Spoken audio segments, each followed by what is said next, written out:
Você está gravando? Avise a todos que estão sendo gravados. Política de privacidade. A política de privacidade consiste em você tomar cuidado com o que diz e tomar cuidado com o que mostra. Ultimamente está dando cadeia. Então é isso. Vamos iniciar mais um vídeo, mais uma aula, continuação da aula passada. Então, na aula passada,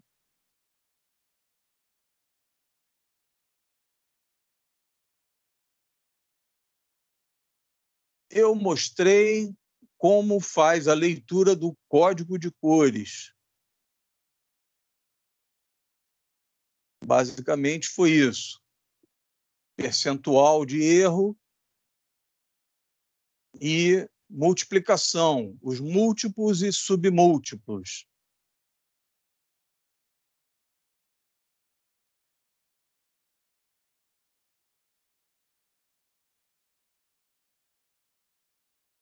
E então hoje eu vou prosseguir a partir daí.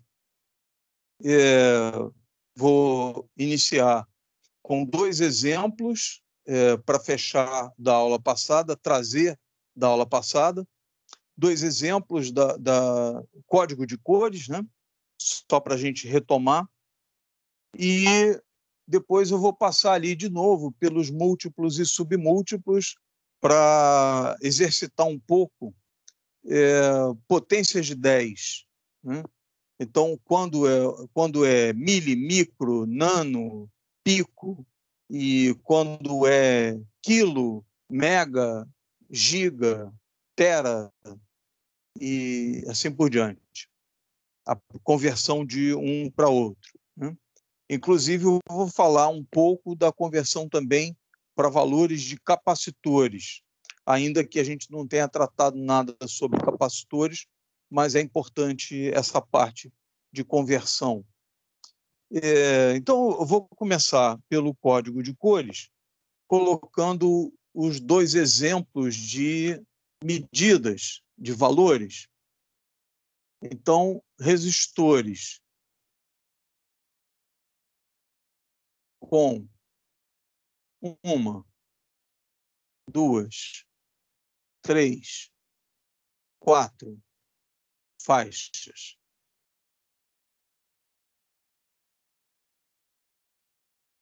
Resistores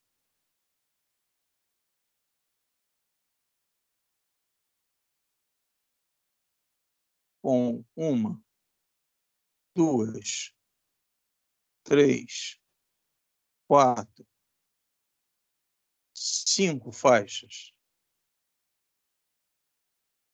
Então, a leitura consiste em você pegar o primeiro algarismo, o segundo algarismo e aqui o multiplicador.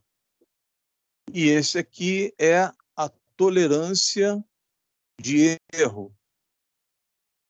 Quanto é tolerável de erro no valor do resistor. Quando tem essas faixas aqui, o primeiro algarismo, o segundo algarismo, o terceiro algarismo, multiplicador e tolerância de erro. Então, seguindo o tradicional, a série mais tradicional, vou colocar então aqui um exemplo: vermelho, vermelho, vermelho e ouro. Vermelho é 2 na tabela de código de cores. Então, 2, 2 e coloca 2 zeros aqui. Ouro, então, mais menos 5% o erro máximo. Então, são 2.200 ohms, 2.200 ohms, com um erro de mais ou menos 5%. Essa representação poderia ser 2,2 quiloohms, o K minúsculo, eu vou falar disso hoje ainda, 2,2 quilômetros, ou então a notação que é usada, que não é matemática, mas é a notação usada nos circuitos eletrônicos, que é 2K2. Pode ser seguido do ômega ou não. Então, você já sabe que é 2.000,2. O que vem depois do quilo, então, é 200 ohms. Então 2.000 mais 200 ohms. Então, 2K2. Nesse exemplo daqui, vou escolher aqui marrom, laranja, marrom, laranja, verde e vermelho e ouro. O que significa, então? Primeiro algarismo, marrom, é 1. Segundo algarismo, laranja, é 3. Terceiro algarismo, verde, é 5. Multiplicador é vermelho, então 2 zeros. Ouro é 5% de erro, então mais ou menos 5, até 5% acima e até 5% abaixo. Então, isso aqui significa 13.500 ohms, mais menos 5% de erro máximo.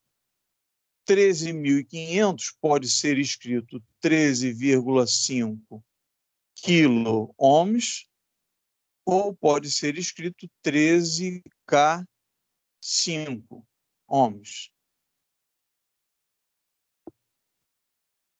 É um valor existente. Vamos a outro exemplo, mais um exemplo para fechar.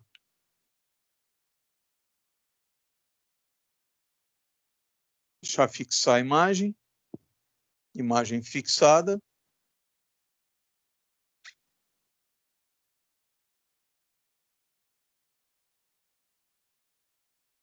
Aqui, então, um exemplo bastante comum. Amarelo, violeta, vermelho, ouro. Amarelo é 4, violeta é 7, vermelho 2. Então, 10 elevado à segunda, então multiplica por 100. Ou então, simplesmente, vermelho é 2, coloca 2 zeros. Mais menos 5% de erro. Então, significa 4.700 ohms, mais menos 5% de erro máximo.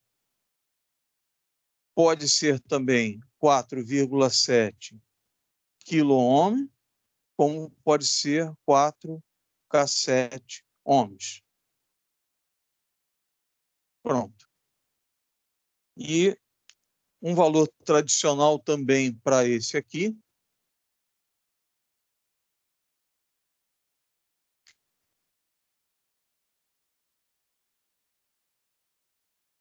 verde, marrom, preto e o multiplicador eu vou colocar prata. Prata. Vou escrever aqui entre parênteses, prata. Lembrando que no multiplicador, ouro divide por 10 e prata divide por 100. E na tolerância, vou colocar um tradicional também, que é marrom.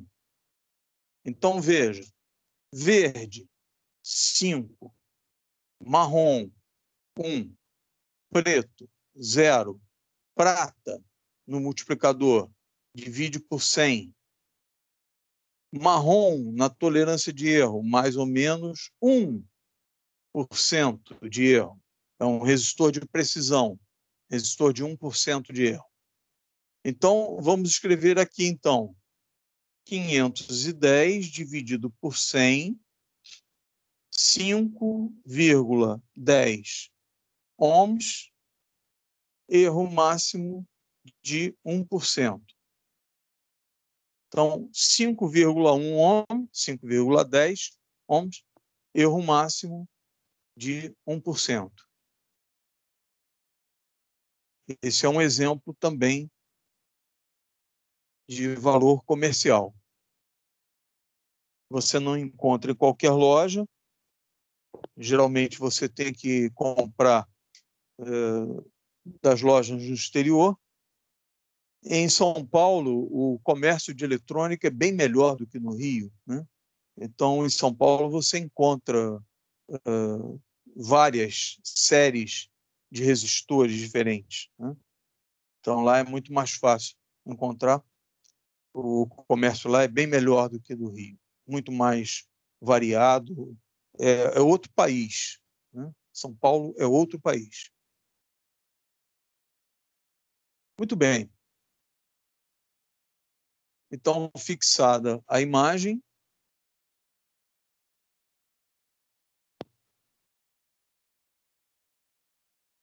bom, agora eu vou passar para o outro assunto.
Então, agora, múltiplos e submúltiplos.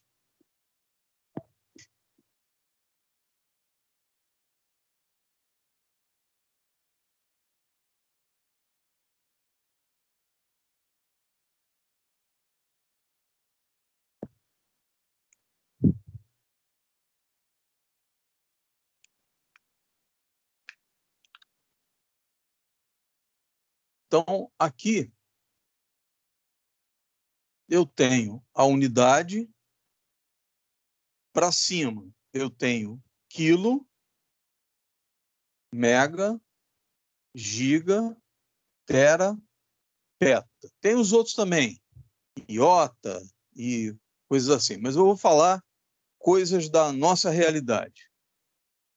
Para baixo, mili, micro, nano, pico.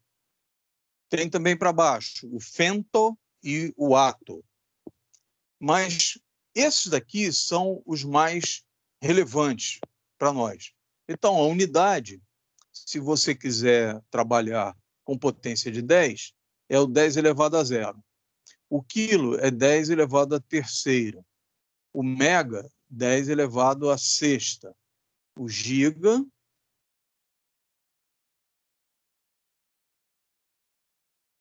o tera. Peta a gente não usa, normalmente não usa. Em eletrônica, telecomunicações, muito raro. Usa mais em laboratórios de física. Mili, então 10 a menos 3. Micro, 10 a menos 6. Menos 9. Menos 12. São esses os principais para eletrônica, sendo que ainda tem o peta e o hexa para cima, o femto e o ato para baixo, tem iota, tem vários outros, mas eu vou me fixar nesses aqui e vou dar exemplos de componentes eletrônicos e vou aproveitar e mostrar a vocês um pouco de simbologia de eletrônica, né? Eu já tinha mencionado a simbologia do resistor, que o resistor em zigue-zague não é uma representação brasileira, não está na norma brasileira. Então, um resistor,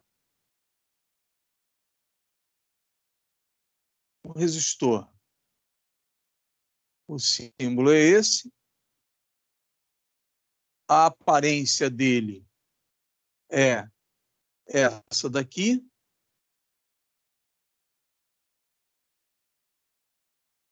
pode ser pequenininho, pode ser grande, faixas coloridas. Se for montagem de superfície, ele tem essa aparência aqui. Aliás, é o contrário. O corpo dele é preto e os terminais são prateados, que são cobertos com estanho para fazer a solda. Então, o corpo dele é preto. Deixa eu fazer de propósito aqui. E ele tem um valor escrito nele. Eu dei um exemplo, não sei se foi esse exemplo, 273.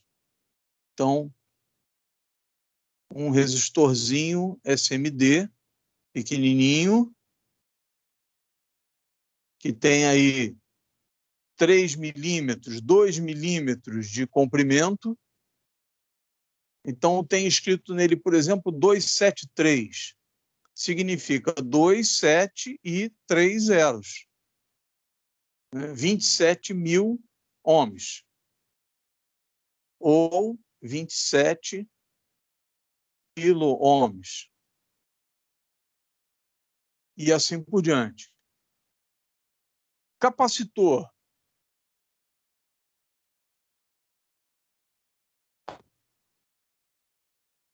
Capacitor. Capacitor, o símbolo mais comum é esse aqui. Duas placas e as terminações. E a aparência física dele varia. Para essa versão, então, aqui tem uma quantidade muito grande. Por exemplo, o capacitor de disco de cerâmica.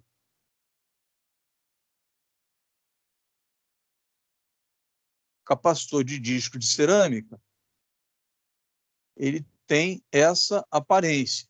Um disquinho que pode estar escrito nele, por exemplo, 103, que significa 103. 103 significa 1, 0 e 3 zeros, picofarad. Isso, infelizmente, vocês vão ter que se acostumar. Essa conversão. A parte mais difícil de conversão, para quem está aprendendo, é a de capacitores. Então, veja só, 10.000 picofarad. Também pode ser representado, fica esquisito, mas também pode ser representado como 10 quilopicofarad. Muito esquisito, né? 10K picofarad. Aqui é 10 a menos 12 e esse aqui é 10 a mais 3. Então, misturar isso aqui parece esquisito, né? Mas é assim que é representado. Algumas vezes, o capacitor vem escrito 10K.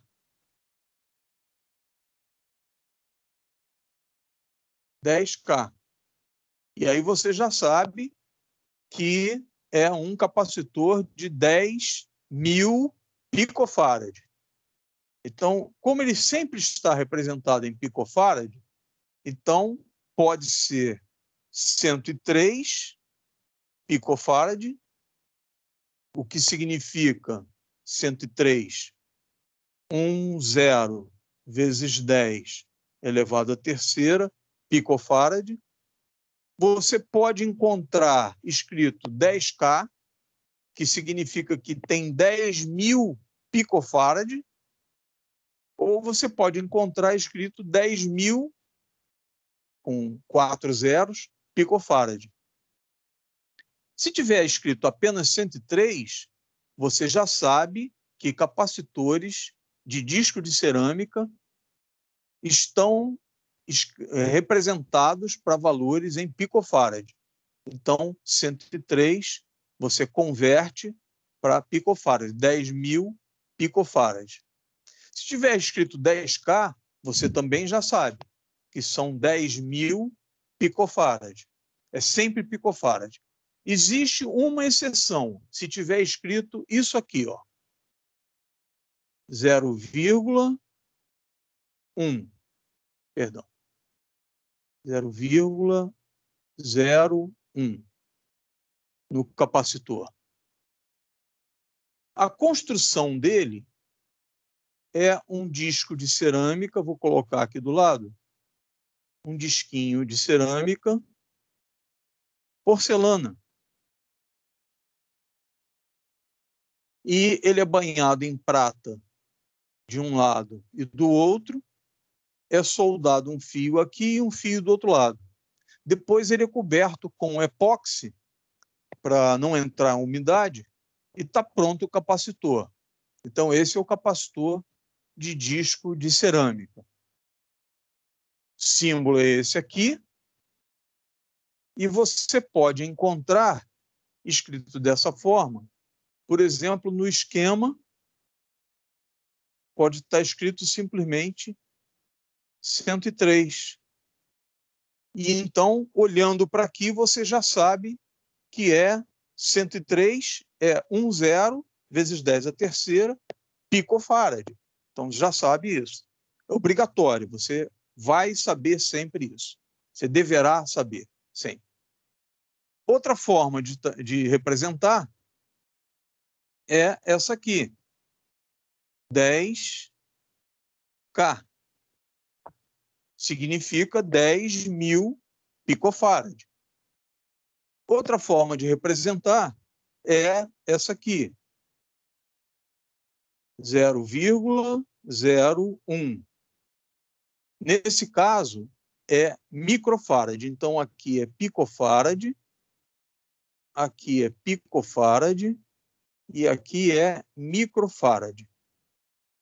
Os três têm o mesmo valor. Já vou mostrar por quê. Calma. Se você não entendeu até agora, não se preocupe, porque daqui a alguns minutos você vai continuar sem entender nada. Então, decora. Então, 103, 10K, 0,01 está em microfarad. Os três têm o mesmo valor. Quer ver pior? Vou botar mais uma aqui. Se você estiver olhando um equipamento estrangeiro com representação norte-americana, inglesa, você vai encontrar assim, 0,01,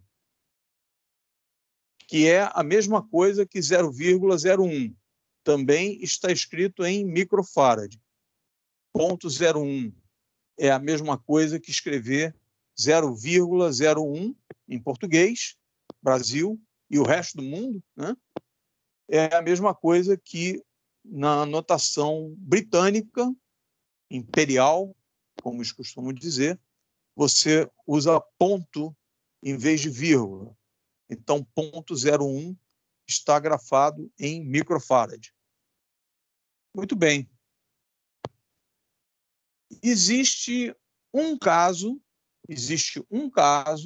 que pode causar confusão. Um caso, muito raro, só para quem trabalha em RF, em radiofrequência. O caso é uma exceção,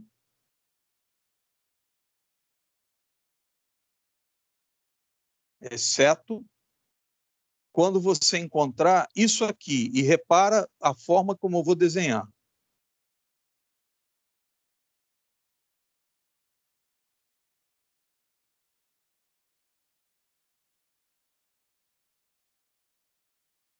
e um outro pequenininho, também está escrito 100. Um capacitor maior e um capacitor menor, os dois estão escritos 100. O que quer dizer isso? O capacitor maior, muito provavelmente, é um capacitor de 1, 0 e 10 elevado a 0.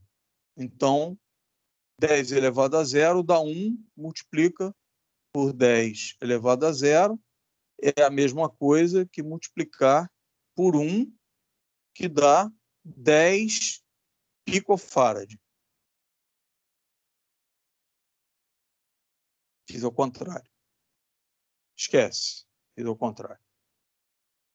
10 vezes 10 elevado a 0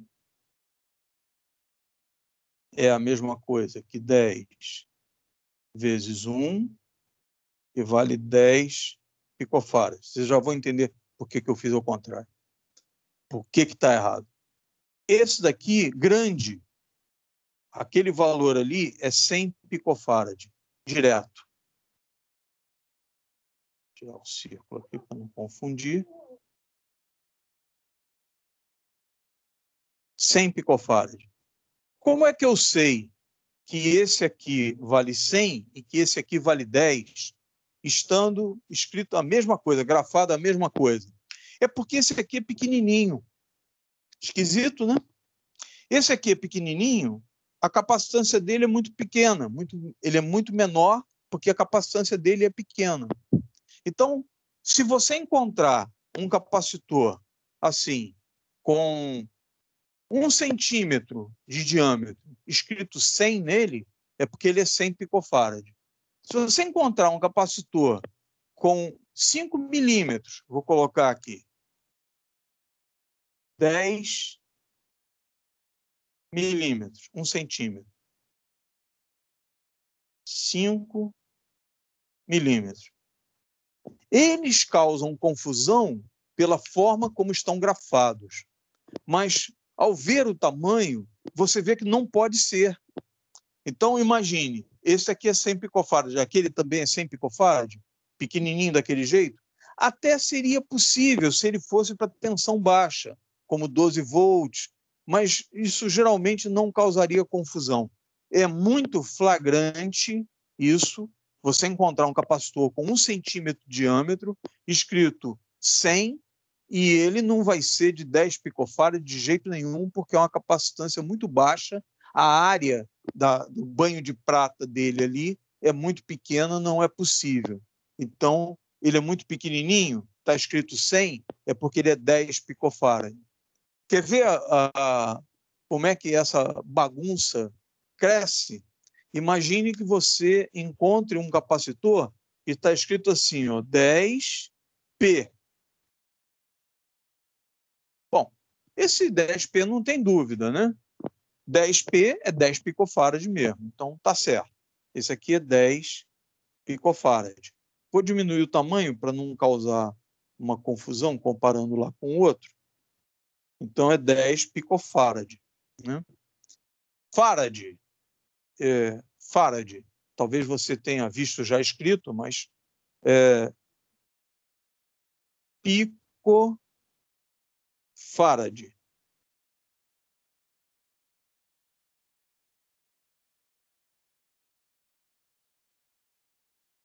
Em homenagem ao físico Faraday.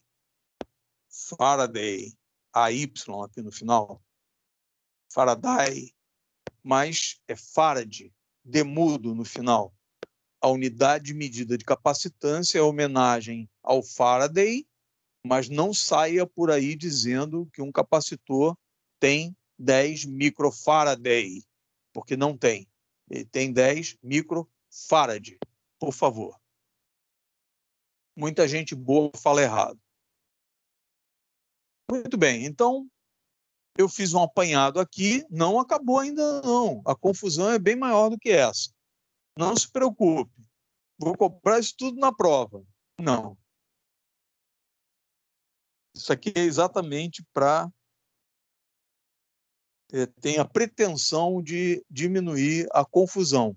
E eu sei que só está aumentando a confusão. Muito bem. Então, está faltando aqui algumas formas de representar isso aqui, ó. Então, olha bem para isso, olha bem para o apanhado geral. Vamos lá. Unidade. Então, aqui é 1. Unidade. 10 elevado a 0 vale 1. 1000, 1.000. 1 milhão, 1.6 zeros, 0.000. E vai assim por diante. Para baixo, 0, aqui é vírgula, nós estamos no Brasil. 001. 0,000 ponto, que é um separador de milhar e de mili, né? 001. E assim por diante, né? Os exemplos. 103 significa 10 vezes 10 elevado à terceira, o 3 aqui. Então, dá 10 mais 3 zeros. 10 mais 3 zeros, 10.000 picofarad. Em alguns lugares, eles escrevem 10K, e você já sabe que isso significa picofarad. Aqui está escrito com valor fracionário. Então, é porque aqui é microfarad. Então, aqui é 0,01 microfarad. Que o valor micro é muito maior do que o pico. Micro é maior do que pico. Micro é 10 a menos 6, pico é 10 a menos 12. 12 casas depois da vírgula, à direita da vírgula. Aqui são 6 casas à direita da vírgula. Então, aqui, 103 pode vir escrito 10K, 10K picofarad. Pode vir escrito 0,01, é microfarad. Pode vir escrito 0,01, é microfarad. E assim por diante. Confusão. Confusão. O que pode causar confusão? Um capacitor de 10 picofarad, que está escrito 100 nele, mas como ele é pequenininho, você já sabe que ele é de 10, porque é 10 vezes 10 elevado a 0, então dá 10 picofarad. Um capacitor maior, que também está escrito 100, é porque ele é 100 picofarad mesmo, e esse fabricante resolveu esculhambar com a tua vida, né? Um capacitor que está escrito 10P significa que é 10 picofarad. Esse está bem explícito, né? Então, agora eu vou apagar e vou continuar mostrando essas confusões.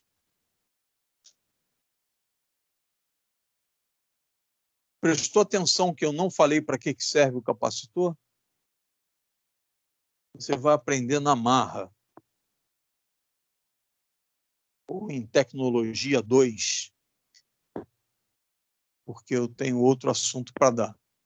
Então, aqui eu mostrei os capacitores cerâmicos e a sua representação. Agora, olha para esse aqui, ó. Aqui. Falhou aqui. Outro capacitor. Símbolo dele. Exatamente o mesmo. Igualzinho. Diferença nenhuma. Só que agora é de poliéster. Para quem não sabe, poliéster é um plástico. Poliéster é uma folha de plástico, né? Igual ao saco plástico, uma folha de plástico. Então, que história é essa de poliéster? Tem dois. Tem um que chamam simplesmente de poliéster, poliéster,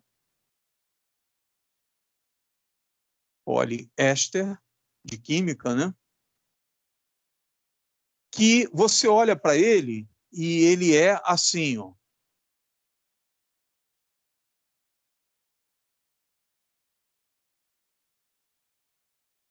É de poliéster. Deixa eu melhorar aqui, que ele não é tão feio assim. Ele é bonitinho assim. Bonitinho assim. E está escrito nele, por exemplo, R$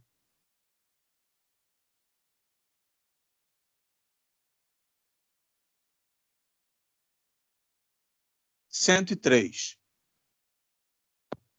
Igualzinho, né? Tá vendo lá? 103. Daqui a pouco eu vou ser obrigado a parar esse negócio todo e mostrar que 103 significa 10.000 picofarad, significa 10k picofarad, significa 10 nanofarad, significa 0,01 microfarad. Olha a confusão. 103 pode ser 10.000 picofarad, pode escrever assim, pode escrever assim, pode escrever assim e pode escrever assim. São todos o mesmo valor. Então, daqui a pouco eu vou mostrar para quem não conhece, quem não entendeu isso aqui. Muitos de vocês já sei que sabem disso, já trabalham na área, já estão acostumados, né? Isso aqui é bobagem. Agora veja, tem um de poliéster que o nome dele é poliéster. Esquisito, né? Mas tem um de poliéster que o nome dele é poliéster metalizado.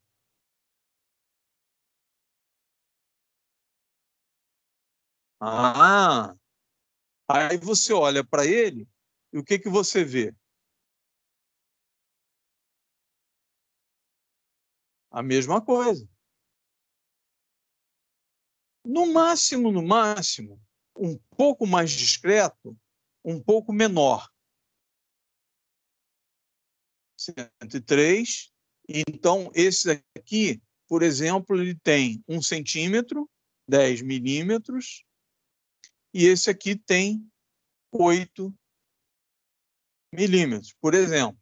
Então, é assim que você sabe que um é de poliéster e o outro é poliéster metalizado.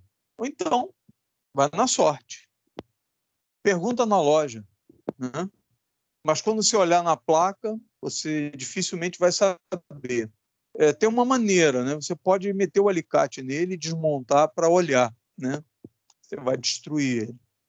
Já vou mostrar a diferença.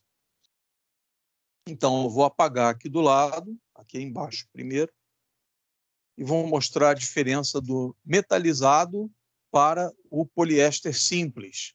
Eu vou ter que colocar um terceiro aqui. Então, eu vou ter que apagar aqui.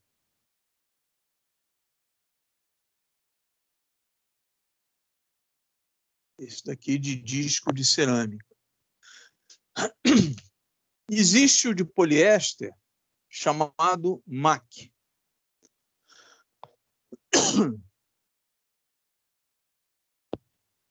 Existe o de poliéster chamado Chico. Não existe mais.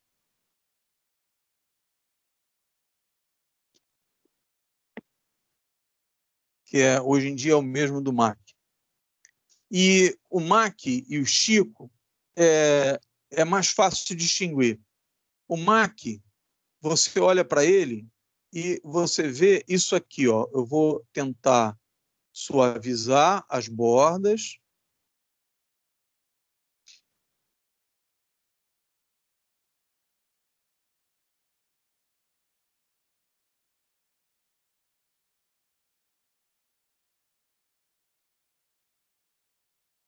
Deu para entender? Ele parece quadradinho, mas ele tem as bordas arredondadas. E tem os terminais aqui na lateral, assim. O Chico é o mesmo cara que está aqui dentro, só que o Chico ele é bruto. Ele tem uma placa de solda aqui, soldado. Ele tem, você vê que ele tem várias lâminas. e tem outra placa soldado do outro lado, e ele é bruto. E ele tem o terminal soldado aqui do lado. É o mesmo capacitor. Então, por que esse é MAC e aquele é Chico? Porque o fabricante resolveu dar o nome de MAC para ele, porque ele é ótimo para chaveamento, para pulsos, né? E alguns desses vão a 1.600 volts. Geralmente, ele tem a cor azul. É um MAC. E vem escrito nele lá, MAC, que é para identificar que a construção dele é empilhado o alumínio e o poliéster. Que alumínio? Que alumínio? Ninguém falou em alumínio. Eu vou falar agora. Então, o poliéster metalizado, o MAC e o Chico, como é que é isso? O poliéster, eles pegam uma folha, deixa eu fazer aqui, tá?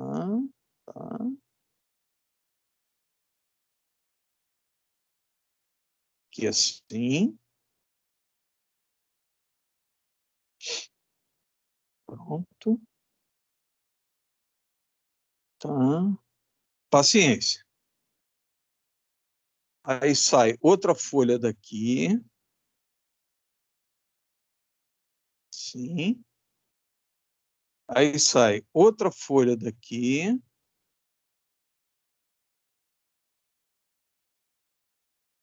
E sai mais uma folha daqui. Tá vendo 4 folhas enroladas? Hã? Ele não é enrolado cilíndrico assim. Então eu tenho até que melhorar isso para não ficar.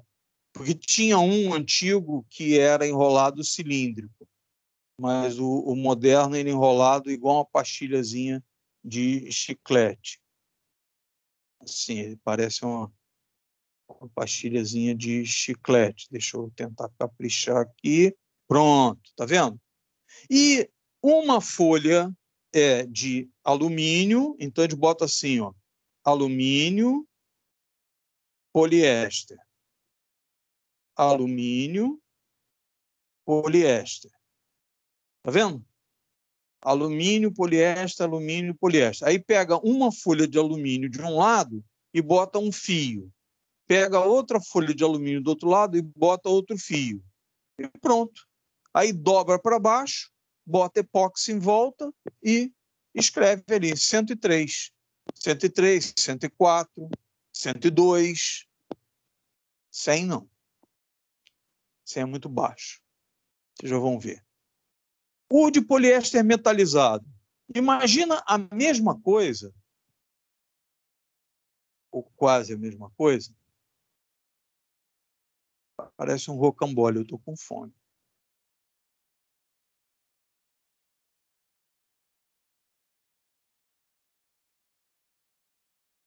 Ou quase a mesma coisa. Só que quando você olha, ele só tem 2 folhas. Sabe o que acontece? Ele é poliéster metalizado. Não é poliéster com alumínio. O poliéster leva um banho pulverizado de alumínio. Aqui, ó. Então, aqui é poliéster e aqui pulverizado alumínio. Aqui é poliéster pulverizado com alumínio. E aí tem uma diferença grande. Aí o que eles fazem? Numa das folhas que está com a pulverização de alumínio, ele bota um fio ligado lá dentro e um fio ligado na outra e pronto. Faz o capacitor, dobra para baixo e está pronto o capacitor. Qual é a diferença desse para esse? Oi, alguém ligou o áudio. Qual é a diferença desse para esse, além da forma de construção? Primeiro, esse aqui, como as folhas são separadas, o volume dele é maior. Para a mesma capacitância, o volume dele é maior. Esse aqui, como a folha leva uma poeira de alumínio, o volume é menor. Então, para a mesma capacitância, o volume é menor. Isso é bom, né? É bom, legal. Problemas. Nesse daqui, se romper o isolante, vaza tensão de um lado para outro, de uma folha de alumínio para outra, porque elas estão enroladas, estão em camadas, né? Uma enrolada sobre a outra. Então, se na hora que aplicar tensão no capacitor, lá 250 volts, 630 volts, tem capacitores desses de 1.600 volts, né? Então, aplica uma tensão e um dia o isolante, que é o plástico, que é o poliéster, ele rompe e passa corrente elétrica de uma folha de alumínio para outra. Ferrou. O capacitor ferrou. Ele queima, entra em curto-circuito, os dois terminais dele, e o equipamento para de funcionar, pode queimar mais alguma coisa, aí você vai verificar, descobre que o capacitor está em curto-circuito. Muito bem. Esse daqui tem uma vantagem. Aliás, tem a segunda vantagem, o volume dele é menor. Mas isso falseia um pouco. Veja só. Toda vez que acontecer de romper o isolante e tiver uma fuga de corrente da pulverização de alumínio de uma folha para a pulverização de alumínio da outra, essa pulverização é fininha, ela oxida e isola. Então, o que acontece? O capacitor, ele dá uma falha, o circuito percebe momentaneamente, mas é muito rápido. Oxida rapidamente o alumínio e isola de novo. E o capacitor continua funcionando. Claro que, ao longo dos anos, esse rompe um pouquinho, vai reduzindo a área de alumínio e a capacitância dele vai caindo. Então, tem uma previsão pelo fabricante da Philips, né? Isso há muitos anos eu li isso. A Philips tinha uma previsão de que em 10 anos ele podia perder coisa de 20% da capacitância dele. Não é muito para a maioria dos circuitos. Os circuitos, do modo geral, que usam esses capacitores, os capacitores são projetados com um valor bem acima do necessário, para ter uma folga a mais. Então, mesmo ele perdendo um pouco da capacitância, não vai afetar o funcionamento do circuito, pelo menos por 20, 30 anos de funcionamento, né? Que está tranquilo, né? Para a maioria dos equipamentos. Né? E o MAC? E o Chico? O MAC e o Chico, eles são montados empilhados. Eles são empilhados. Então, uma pilha, a pilha é formada, o empilhamento é formado assim, ó, eu vou simplificar o desenho.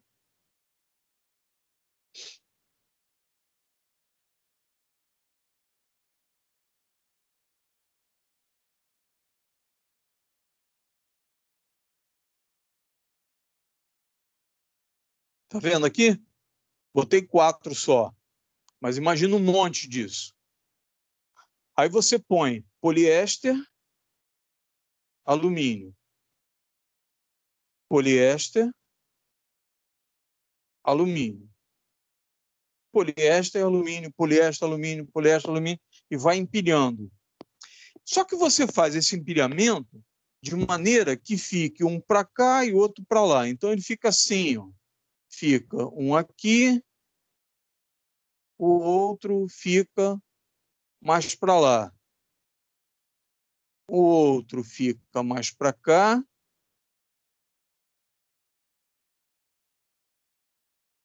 O próximo fica mais para lá. Depois você junta. Então, no final, você pega as folhas que estão viradas para um lado e junta todas elas. As folhas que estão viradas para o outro, você junta todas elas. Pronto. E aí coloca um terminal de um lado, terminal do outro, ligando folhas alternadas. Então, as folhas ficam assim, ó. Tá vendo? Dá para ver? Ficam assim. E entre uma folha e outra de alumínio fica uma folha de poliéster, né? Qual a diferença do MAC para esse aqui? A epóxi pintada em volta com valor escrito. Esse aqui não tem epóxi em volta, ele é bruto, né? Vem escrito o valor dele aqui, por exemplo, 10 nano. 10 nano. Aí você já sabe que é 10 nanofarad. Muito bem. Então, aqui eu dei um apanhado, por enquanto, do capacitor de disco e do capacitor de poliéster. Está faltando o capacitor eletrolítico. E está faltando o capacitor variável. E está faltando o capacitor trimmer. E está faltando o capacitor de tântalo. Tântalo faz. Bom, está faltando muita coisa, né? Então, vamos lá. Fixa a imagem. Ok?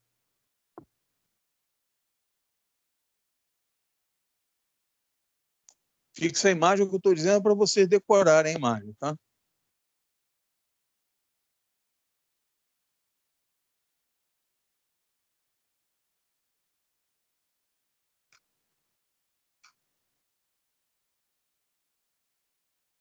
Muito bem. Então, capacitor, já mostrei dois. Os dois têm o mesmo símbolo. Hã? Eu mostrei o disco de cerâmica e o poliéster.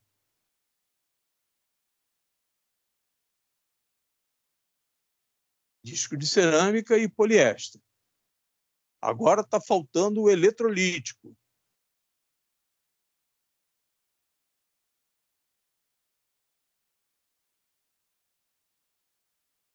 Eu falei no capacitor de tântalo. O capacitor de tântalo também é um capacitor eletrolítico. Preste atenção. Por que ele leva o nome de eletrolítico? Porque é fabricado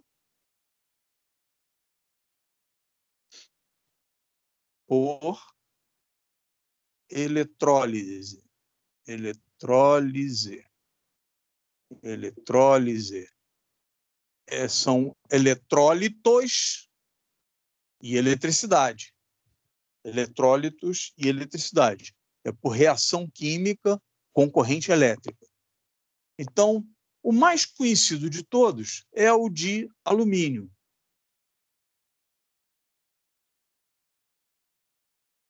E, muito comum, o de tântalo.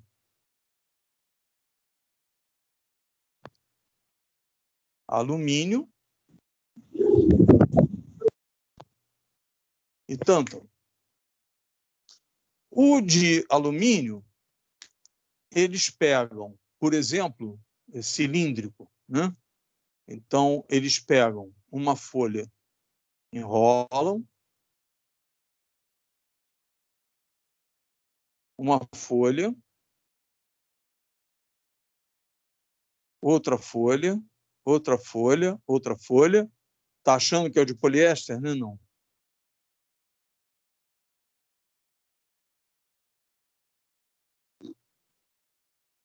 Pronto. 4 folhas. Uma folha é de alumínio, a outra é de papel, a outra é de alumínio, a outra é de papel.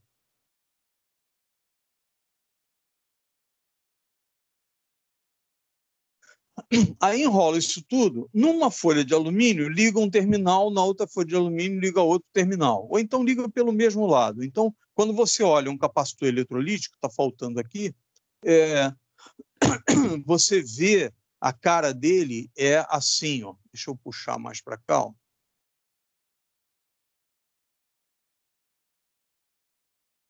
Feio.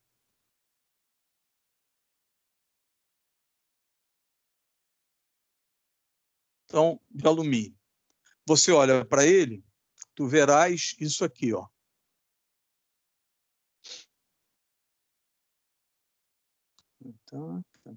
Aqui, ele tem uma voltinha aqui assim, faz assim, ele tem uma voltinha aqui assim, faz assim, sai um terminal daqui do meio, sai um terminal lá atrás. Esse daqui é o axial. mesmo eixo. E o outro é o radial. Aqui tem uma borracha. Borracha, que é geralmente onde vaza o eletrólito e estraga a placa, faz uma daneira danada, né? O eletrólito é líquido e o papel fica molhado com o eletrólito. Então, aqui, ó, no papel, tem o eletrólito, que é líquido. Por isso que tem líquido. Por isso que tem papel, porque o papel absorve, fica molhado, aí coloca dentro de um copo de alumínio aqui em volta, né? Então, aqui em volta tem um copo de alumínio. Só para fechar, né? E para fazer o contato também em volta da última folha de papel. E aí, então, eles aplicam corrente elétrica nele e o líquido faz uma eletrólise e forma lá dentro, assim, ó, aqui, ó, papel,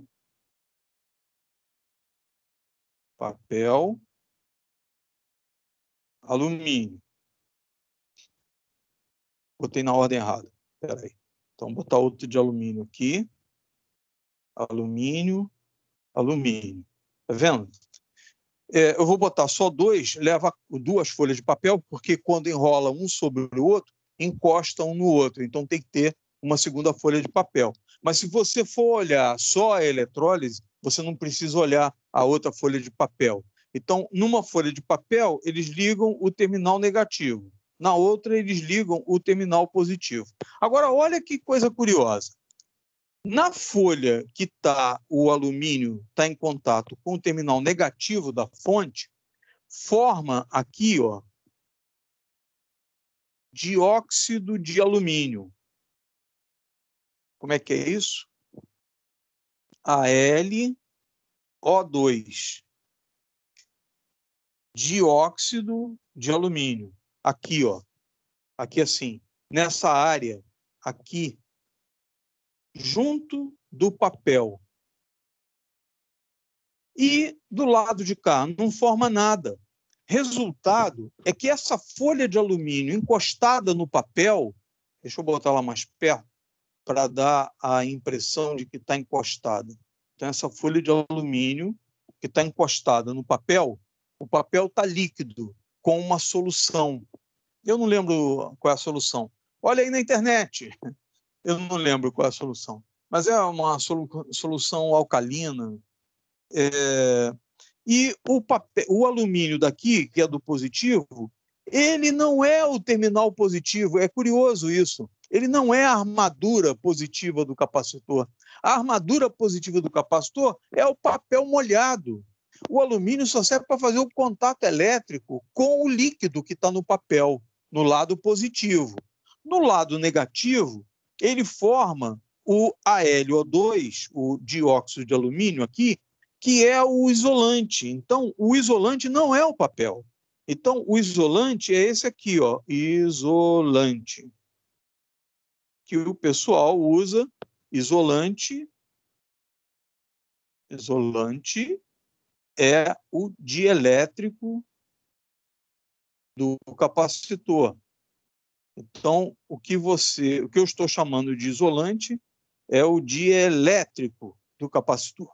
E o dielétrico do capacitor é aquele que no capacitor armazena as cargas elétricas. De um lado positivo, do outro lado negativo, e no meio está isolado, então por isso que as cargas ficam presas de um lado para o outro, uma atraindo a outra, por isso que ele armazena as cargas, porque fica positivo de um lado e negativo do outro. Agora, olha que interessante. No lado negativo é o alumínio, que é o condutor, que leva as cargas elétricas até o isolante, né? E bota cargas elétricas no isolante de um lado. Do outro lado, quem bota cargas elétricas no isolante é o eletrólito que está no papel. Mas como o papel é difícil de fazer contato elétrico, o que eles fizeram? Puseram uma folha de alumínio para encostar no papel para passar as cargas elétricas para o eletrólito, que, por sua vez, vai passar as cargas elétricas para o dióxido de silício, o dióxido de alumínio, que é o isolante. Por que faz tanto trabalho assim? Por que negócio tão trabalhoso? É fácil de entender. Quando você junta poliéster e alumínio, você forma um capacitor. Até duas placas de alumínio assim no ar, você usa o ar como dielétrico. Aí você põe cargas elétricas no ar e vira um capacitor. Então, se eu pegar duas folhas de alumínio e aproximar assim, não encostar uma na outra, deixa perto acima da outra, você já formou um capacitor. É um valor muito baixo. Se for do tamanho da minha mão, você vai formar um capacitor aí de 500 picofarad, mais ou menos, né? Duas folhas de alumínio assim. Quanto mais próximas, maior a força de atração das cargas elétricas e maior a capacitância. Quanto mais afastadas as lâminas, o isolante mais espesso, menor a força de atração entre as cargas elétricas, porque elas estão mais distantes, e a capacitância, a capacidade que ele tem de armazenar carga elétrica diminui. Então, a capacitância é isso. Se você aproxima as placas, você aumenta a capacitância. Se você afasta as placas, você diminui a capacitância. E aí é que está o segredo do capacitor eletrolítico, porque ele consegue colocar uma camada bem fininha de dióxido de alumínio em todos os poros do alumínio. E o líquido que está no papel consegue preencher o outro lado todo dos poros do dióxido de alumínio. Então, as armaduras, de um lado alumínio e do outro lado a solução que está no papel, elas ficam muito pertinho uma da outra, sem se tocar, porque tem o isolante no meio, que é o dióxido de alumínio. Por que fizeram isso? Por que puseram eletrólito? Por que tanta complicação? Porque tiveram a ideia de fazer o seguinte: pega o alumínio puro, comum, pega o papel, molha ele numa solução, podia ser ácido sulfúrico, ia dar certo também. Pega outro alumínio para encostar do outro lado do papel e aplica corrente elétrica. No lado negativo, vai oxidar o alumínio. Você faz por eletrólise, por isso que o capacitor é eletrolítico, você faz por eletrólise a formação do dielétrico. Então, não é simples, não é um negócio que você faça em casa normalmente, porque tem que ter uma fonte controlada para que não saia muitas cargas elétricas e acabe destruindo o material. É um negócio, um processo demorado. Então, eles montam o capacitor e aplicam carga elétrica para que o efeito do dielétrico passe a existir por eletrólise. O dióxido de alumínio, ele oxida o alumínio por eletrólise, aplicando corrente elétrica. E, à medida que vai formando o dióxido de alumínio, a corrente vai caindo, e, de repente, para. Fica só a corrente de fuga, e aí eles veem, o capacitor está pronto. De acordo com a área que tem, quanto papel tem enrolado com alumínio, a capacitância é maior ou menor. Então, é por isso que um capacitor de 1 microfarad, ele é pequenininho, e um capacitor de 100 microfarad é bem maior. Um de 1000 microfarad é maior ainda, um de 10.000 microfarad é muito maior. E quando você olha a tensão, um capacitor, pega um capacitor de 10 microfarad e outro de 10. Só que um é 16 volts e o outro é 63 volts. Eu estou falando de valores reais, que estão no comércio. Um deles é 10 microfarad de 16 volts. O outro é 10 microfarad de 63 volts. O tamanho é bem maior. Por quê? Porque eles foram obrigados a botar uma área maior e fazer o dielétrico com maior espessura. Então, como o dielétrico afasta mais, porque ele é mais espesso para trabalhar com a tensão mais alta, né, o isolamento maior, então ele tem que ter mais área para ter a mesma capacitância. Então, o volume do capacitor fica maior quando a capacitância é a mesma, mas a tensão é mais alta, então o volume do capacitor é maior. Por que faz essa confusão toda? Porque o capacitor de poliéster ou de disco cerâmico, ele, para ter 1 microfarad, ele é enorme, entendeu? E o eletrolítico, não. O eletrolítico, para ter 1 microfarad, é mole. Porque o dióxido de alumínio ele é um bom isolante e ele é fininho. Então, ele consegue uma grande capacitância numa espessura pequena, num volume pequeno. Por isso que existe capacitor eletrolítico. Né? Em tântalo é muito interessante.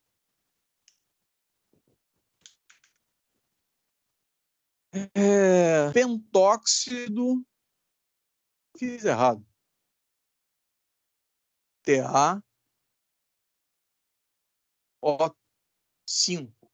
Pentóxido de tântalo.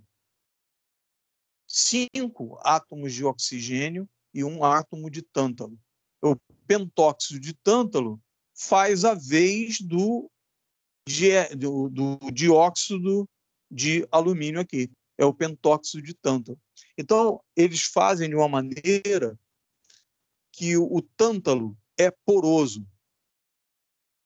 Poroso. Sabe o que quer dizer poroso? É igual uma esponja, né? É metal, tântalo é um metal, condutor de eletricidade. A esponja não, a esponja é de plástico, ou esponja do mar, que é material orgânico, mas é todo poroso, tem poros por dentro, né? Igual a pedra-pome também, que é toda porosa, que absorve água. A água entra, vai por capilaridade, vai penetrando. E o tântalo é a mesma coisa. Então, quando eles colocam um pedaço de tântalo e colocam a solução eletrolítica entra pelos poros do tântalo e ocupa uma área gigante num espaço pequenininho, né? Dentro do metal poroso.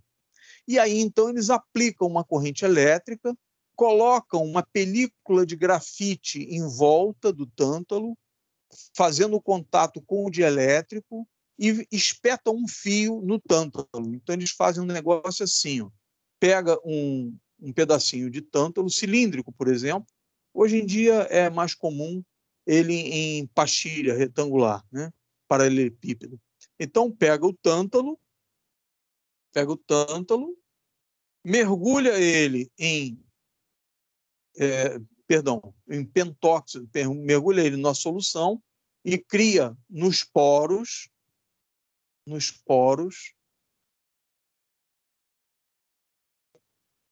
o pentóxido de tântalo. Depois eles colocam uma camada de grafite em volta e ligam o terminal. Então, o meio fica positivo e o material líquido fica negativo. Eu estou falando que o tântalo é positivo porque eles especificaram assim. A química disso eu não conheço, né? Não sei por quê. Acabou resultando assim, mas o material é condutor, né?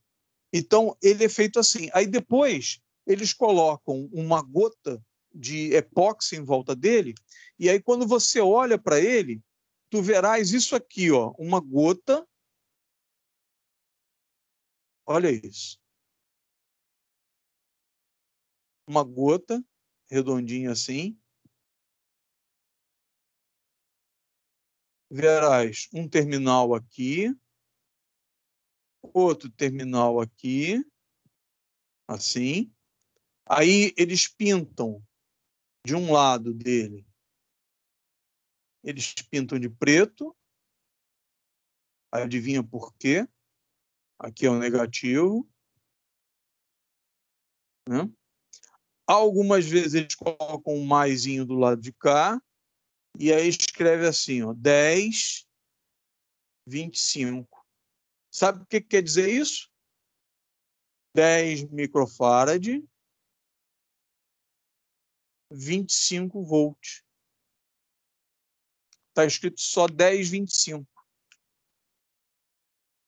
Então, quando tu vires uma gotinha azul ou uma gotinha amarela, pode ser azul, pode ser amarela, né?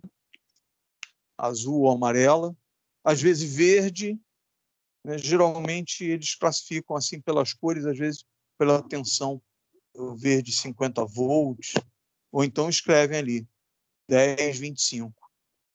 Né? 10 microfarad de 25 volts. Ok? Então, esse é o de tântalo. Tem um de tântalo também com aparência de eletrolítico de alumínio, mas é fácil de distinguir.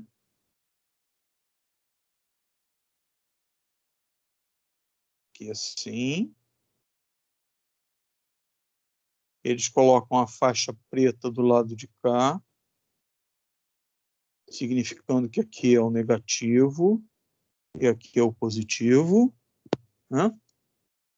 Faltou botar o símbolo. Oh, que coisa.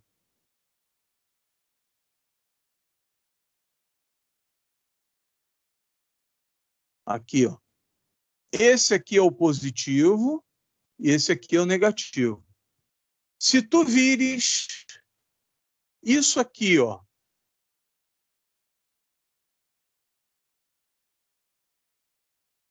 ou vires isso aqui, ó,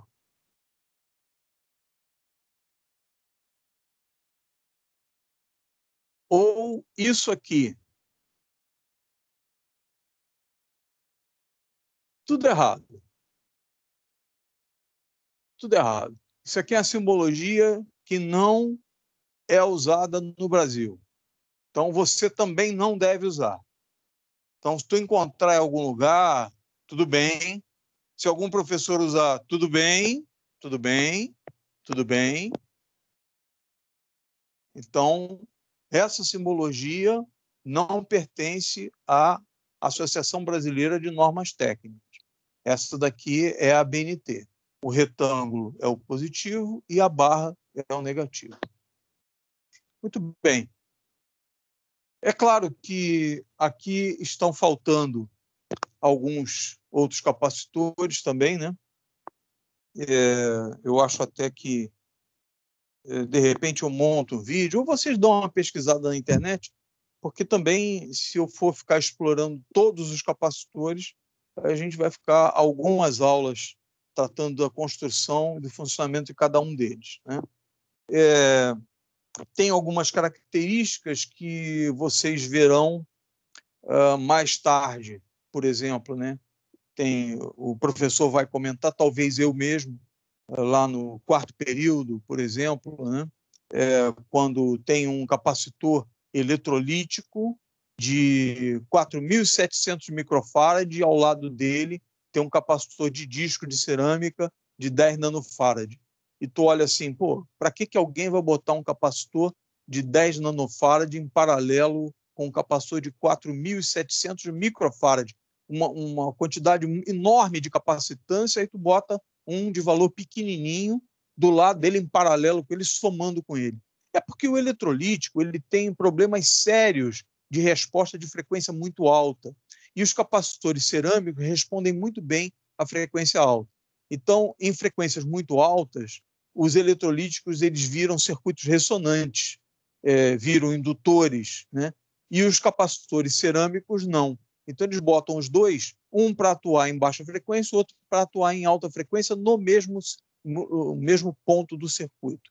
Então, essa é uma das razões, mas o motivo técnico vocês verão a partir do segundo período, quando vocês virem reatância, resistência interna do capacitor, indutores, aí vocês vão começar a entender melhor por que isso, por que a indutância de um capacitor cerâmico, por exemplo, é muito baixa e a indutância de um capacitor eletrolítico é muito alta. A indutância e a resistência séria de um capacitor elétrico é muito alta, porque a folha de alumínio é muito longa e está enrolada. Então, as cargas elétricas, quando passam ali, enfrentam duas coisas. A resistência do alumínio, que é muito grande, porque ele é muito comprido, e provoca um campo magnético na hora que passam na folha de alumínio. Então, isso aqui vira um indutor em série com o efeito de capacitor, né? Então, para alta frequência, isso é um horror.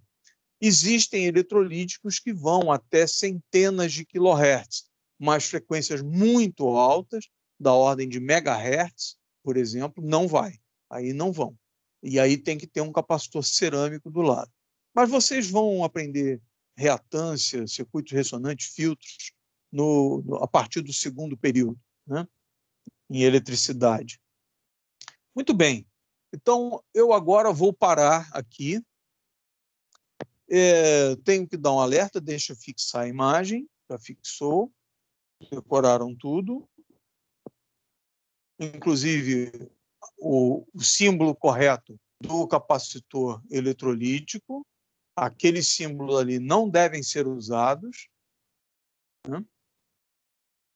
Muito bem. Então, vou apagar aqui, que eu vou fazer alguns exercícios para encerrar a aula, alguns exercícios de conversão de valores, né, das unidades. E vou mostrar as letras, diferença das letras maiúsculas e minúsculas, né? Já na semana que vem, eu vou aplicar para vocês a prova, né? Então, eu vou lançar a prova e vou lançar o vídeo do relatório, que é para ser entregue junto com a prova. Quando vocês mandarem a foto da prova, vocês vão mandar a foto também do papel com o relatório, né? Mas eu vou detalhar isso na próxima aula. Na próxima segunda-feira, eu aplico a prova para vocês. E vou lançar vídeos curtos de exercícios, né? Para vocês fazerem a prova e me entregarem uma semana depois, né? Baseado nos exercícios. Se você olhar para a questão e já sabe responder, responda direto, não tem problema, né? Se você tiver dúvida, você olha o vídeo de exercício correspondente à questão. Então, isso, é assim que funciona. Para cada questão, eu ponho um vídeo, se for necessário, eu ponho um vídeo para cada questão para servir de exercício, né? Um vídeo rápido. Muito bem. Então, você tem uma prova com consulta, né? Sem que você precise olhar um vídeo de 2 horas para ver de novo o assunto. Você tem um vídeo já com o assunto focado na questão, né? Muitas vezes com a resposta da questão. Muito bem. Então, eu agora vou encerrar, daqui a pouco, eu vou terminar a aula mostrando 2 coisas: letras,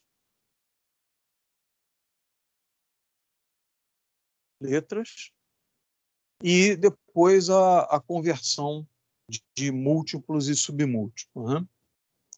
Para tentar tirar a confusão ou botar mais confusão. Então, vamos lá. Letras. É muito comum vocês ouvirem as pessoas dizerem: essa letra é letra de forma, essa letra é uma letra cursiva, manuscrita, né? Não, escreve isso aí em letra de forma, para ficar claro, porque às vezes a caligrafia da pessoa causa confusão. Então, escrevendo com letra de forma, fica nítido, fica claro, não deixa dúvida. A expressão letra de forma é porque ela era, na imprensa, ela tinha as formas para derreter o chumbo e formar as letras para fazer a imprensa, né? Então, por isso é o nome de letra de imprensa, letra de forma. O detalhe é esse, né?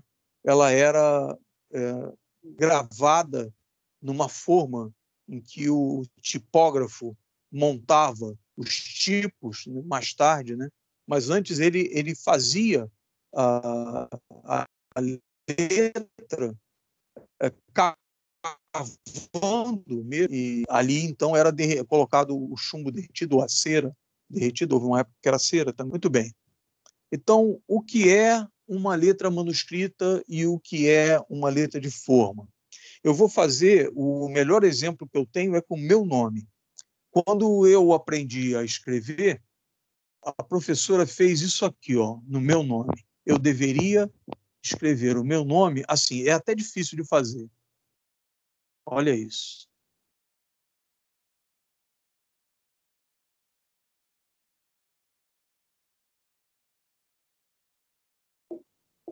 Pronto. Muito bem. Eu escrevia muito mal. A minha letra era horrível. Eu demorava muito para copiar. E um dia a professora da escola primária descobriu que eu não copiava a matéria toda. Num dia lá no meio do ano, depois de eu enrolar muito, né? Ela, no final da aula, ela passou pela minha carteira e olhou e viu que eu não tinha copiado um monte de coisa, porque eu era lento para copiar. Então, todo mundo ia embora para casa, eu ia também, sem a matéria, né? E um dia ela viu isso e ela disse assim, não, você vai ficar aí até terminar de copiar tudo. E eu fiquei. A professora foi embora, meus colegas foram embora, a diretora da escola foi embora, a merendeira, que era a cozinheira da escola, ela ficou, porque ela morava na escola. E eu estou lá, copiando a matéria. E passou aí uns 15 minutos, a minha mãe, eu era pequenininho, né? A minha mãe chegou na porta da sala e disse, Arídio, o que você está fazendo aqui? Eu estou copiando a matéria, a professora mandou copiar. E aí, isso eu fui enrolando assim, né?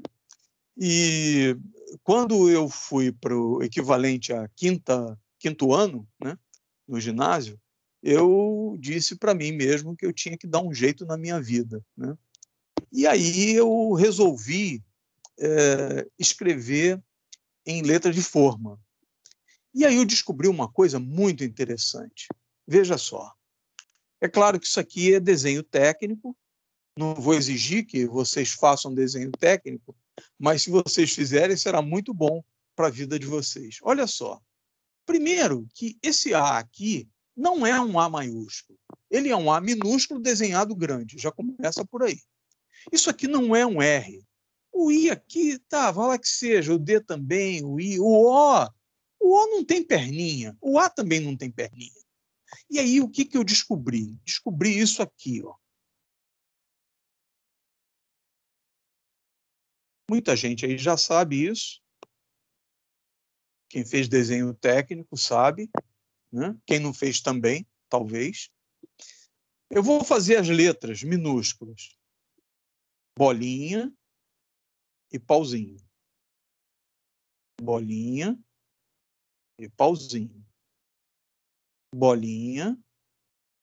Você vem aqui, nesse ângulo aqui, e corta aqui e aqui. Bolinha e pauzinho. Bolinha, traço no meio, e você vem no mesmo ângulo aqui, ó, e corta aqui. Bolinha e pauzinho. Aí você vem aqui e corta aqui ou aqui em cima, corta aqui, você faz assim e dá um traço aqui, né? Então, a bolinha e pauzinho. Também serve aqui embaixo. Bolinha e pauzinho. Aí você vem aqui assim, ó, e faz o F aqui, né? Bolinha, bolinha e pauzinho. Olha aqui.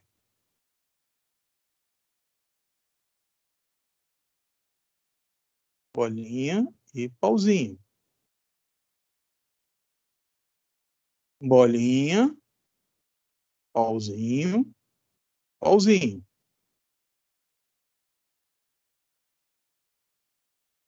E assim vai. Pauzinho, bolinha, pauzinho.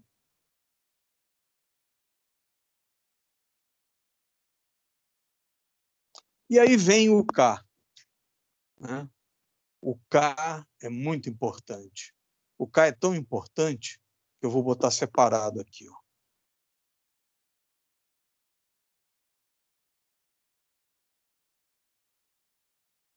Isso aqui é um K maiúsculo. Isso aqui é um K minúsculo. Esse é um K minúsculo, esse é um K maiúsculo. Decorou? Não vai fazer mais errado? Nunca mais? Então, quando você for escrever quilograma, bolinha e pauzinho. Pauzinho, pauzinho, pauzão, pauzinho, bolinha e pauzinho. Quilograma. Quando você for escrever quilômetro, pauzinho, bolinha, pauzinho, bolinha, pauzinho, quilômetro. Quando você for escrever quilohertz, pauzinho, pauzinho, pauzão, pauzão, que o H é maiúsculo do hertz. O Z do hertz é minúsculo. Então, meia altura, por favor. Então, aqui, ó, quilograma, quilômetro, quilohertz, megahertz, mega, M maiúsculo.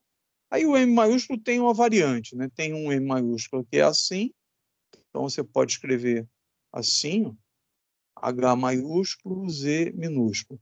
Mas você pode escrever o M também indo até embaixo. Fica feio, né? Mas também pode. Megahertz. Deu para entender? Agora, por que a letra ficou assim? Por que a letra manuscrita é assim? Olha o R. Olha o R aqui, ó. Olha o R aqui. Como é o R correto? Bolinha e pauzinho. Olha o R aqui, ó. Aqui o R. Você apaga aqui, ó. Como se fosse o C. Olha aqui, é o C cortado na metade, aqui assim, e você vem aqui e bota um pauzinho. Virou um R. O R é assim, né? O R não é assim. O R não é assim. Por que ele ficou assim? Por causa disso aqui, ó. E aí eu fui, na época, fui fazendo letra por letra e tentando entender por que todo mundo escrevia isso assim. E aí eu descobri que era assim, ó. Sem tirar o lápis do papel, você vem, faz aqui, vai lá e puxa para baixo. Só que quando você puxa para baixo, em vez de puxar aqui, você puxa aqui. Então, por isso que o R sai assim.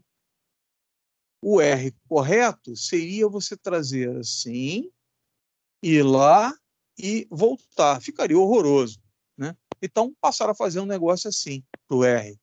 Eu não estou dizendo que você não deva treinar a tua caligrafia, principalmente se você fez caderno de caligrafia, né?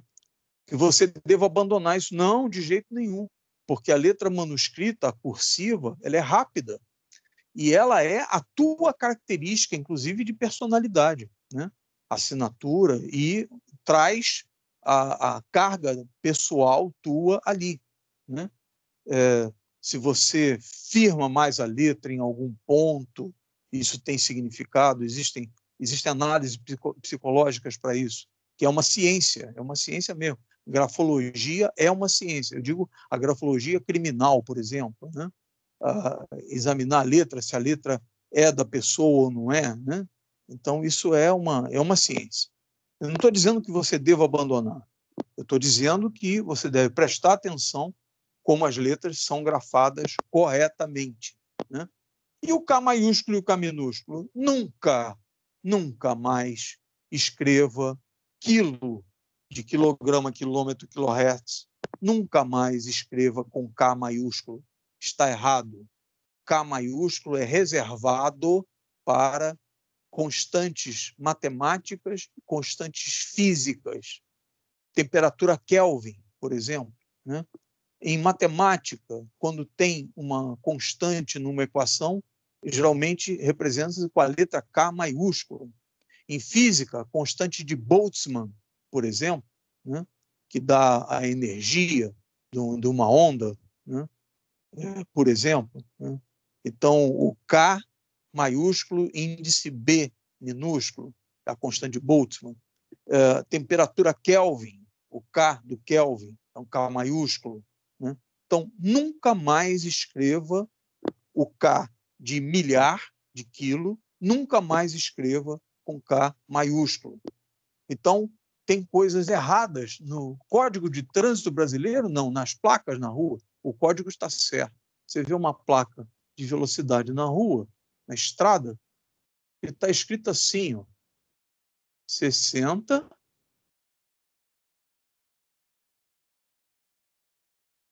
tudo errado, tudo errado.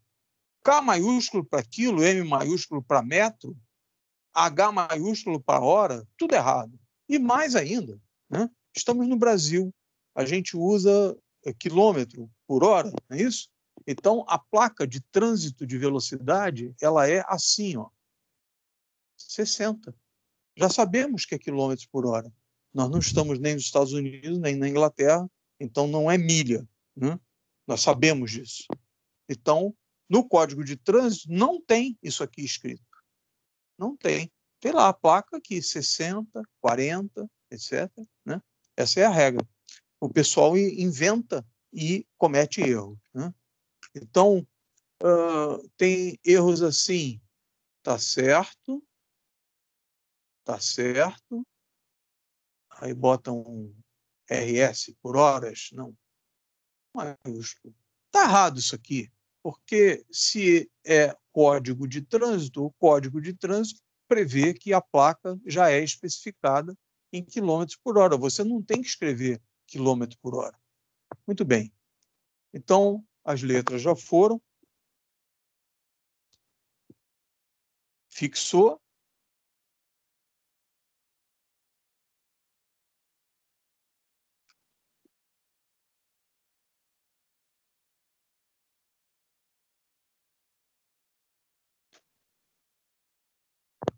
Vamos terminando.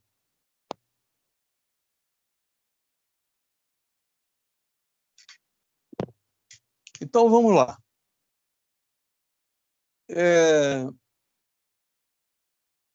10.000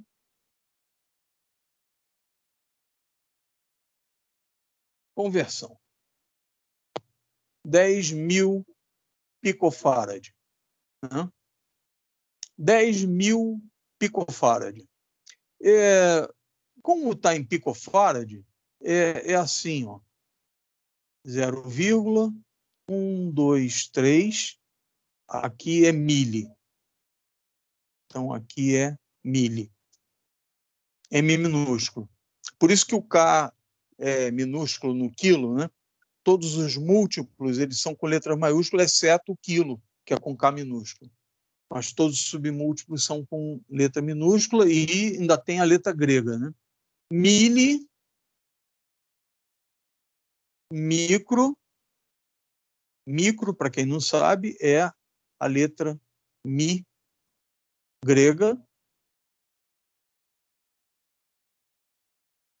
Em francês escreve-se mu.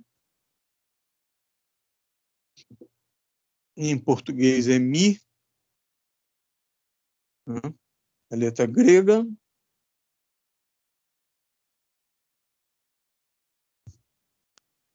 E depois,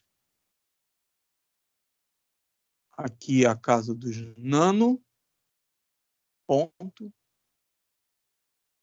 Aqui é a casa do pico, P minúsculo. Então, mili, micro, nano, pico. Mili,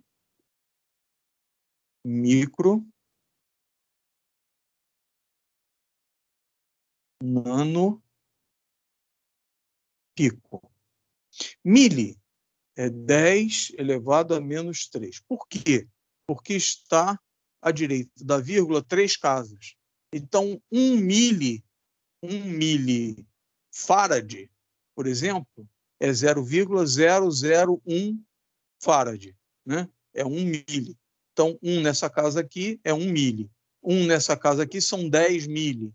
1 nessa casa aqui, 100 mili. Né?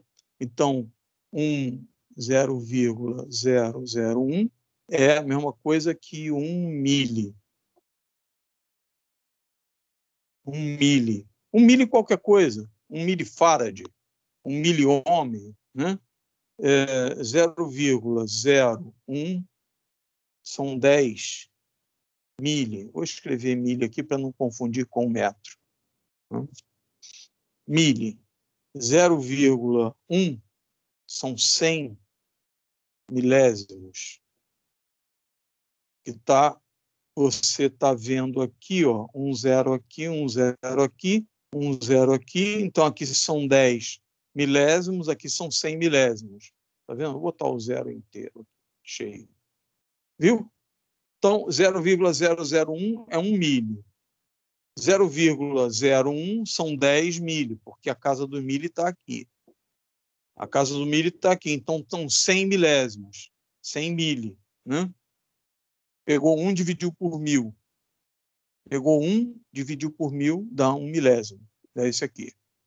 E micro, 10 a menos 6. 6 zeros. Olha aqui, 1, 2, 3, 4, 5, 6. No sexto zero é a casa de 1 micro.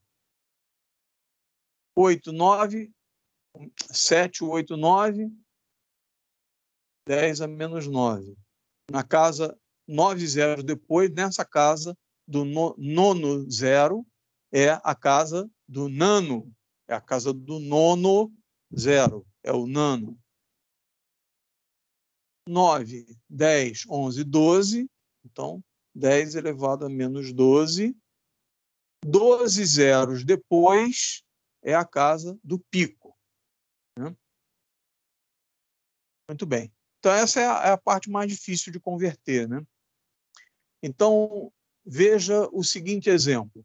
0,1 microfarad. Deixa eu afastar o micro aqui. 0,1 microfarad é a mesma coisa. 1, 2, 3 milifarad.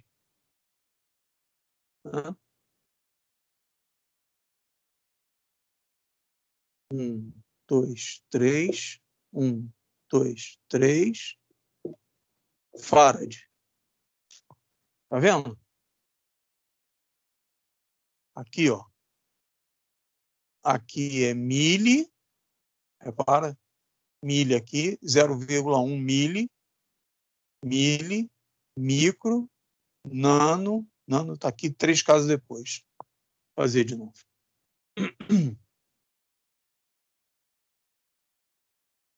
0,1 microfarad. 0,1 microfarad. Essa é uma conversão que a gente faz muito.